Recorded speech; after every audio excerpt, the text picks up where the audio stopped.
Hello everyone, welcome to our channel আমাদের প্রতিদিন। আজকে আপনাদের সাথে চিকেন কোরমা রেসিপি শেয়ার করব। গরম তেলের মধ্যে গোটা গরম মশলা দেওয়া হয়েছে। একটা মশলা আগে থেকে বানিয়ে রেখেছিলাম দইয়ের সাথে, হলুদ, লঙ্কা গুঁড়ো, জিরে পাউডার, ধনে পাউডার। যে মশলাটা বানিয়ে রেখেছিলাম সেটা এখন গরম তেলের সাথে দিয়ে দিলাম। ভালোভাবে মশলাটাকে কষিয়ে নিতে হবে বেশ সময় ধরে।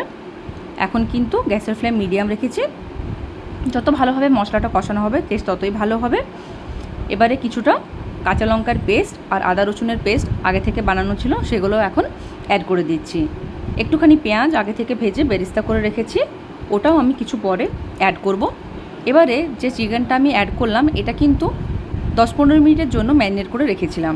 একটুখানি রসুন আদার পেস্ট আর কাঁচা লঙ্কার পেস্ট একটু হালকা নুন দিয়ে মাখা ছিল। এবারে ভালোভাবে মশলার সাথে চিকেনটাকে বেশ সময় ধরে কষিয়ে নিতে হবে। যত ভালোভাবে কষাবেন টেস্ট তত ভালো হবে।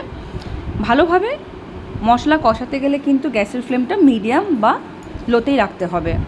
এখানে দেখতে পাচ্ছেন আমার ভালোভাবে মশলাটা কষানো হয়ে গেছে চিকেনের সাথে। এখন আমি কাজু আর মগজের একটা পেস্ট বানিয়েছিলাম, সেটা উপর থেকে অ্যাড করে দিচ্ছি। ভালোভাবে মিশিয়ে নিচ্ছি।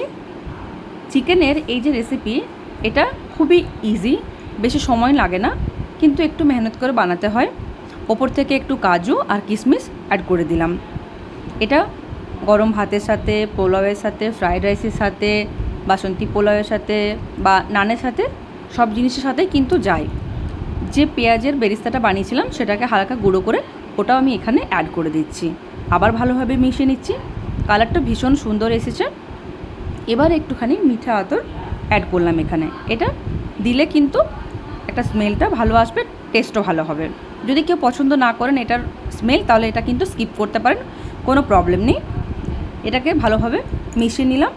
এবারে লাস্টে আমি একটুখানি ঘি অ্যাড করব। ঘিয়ের সাথে একটু গরম মশলা দেব। এবার যারা যেরকম চান, যদি কেউ ঘি ভালোবাসেন তাহলে ঠিক আছে, যদি কেউ ভালো না বাসেন এটাকেও কিন্তু স্কিপ করতে পারেন, কিন্তু দিলে এই রেসিপিতে এটা আলাদাই একটা স্বাদ এনে দেয়। এবারে গরম মশলার ঘিটা ভালোভাবে দিয়ে মশলার সাথে মিশিয়ে নিয়েছি। রান্না অলমোস্ট কমপ্লিট। ওপর থেকে একটু ধনেপাতা কুচি দিলেই একদম কোরমা রেডি। খেতে ভীষণ ভালো হয়েছিল।